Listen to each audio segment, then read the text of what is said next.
Германскиот АДАК излезе со својата статистика за дефектите на автомобилите во минатата година. Податоците се собрани од дури 3,5 милиони интервенции колку што операторите на германскиот автоклуб направиле лани.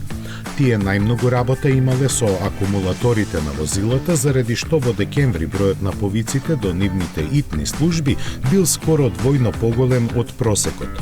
Во бројки искажано, за дури 43% од автомобилите кои останале среде пат, причината бил акумулаторот. Следат механичките проблеми со моторот со 24%, додека електриката, вклучително стартерот, алтернаторот и светлата, учествуваат со 10%.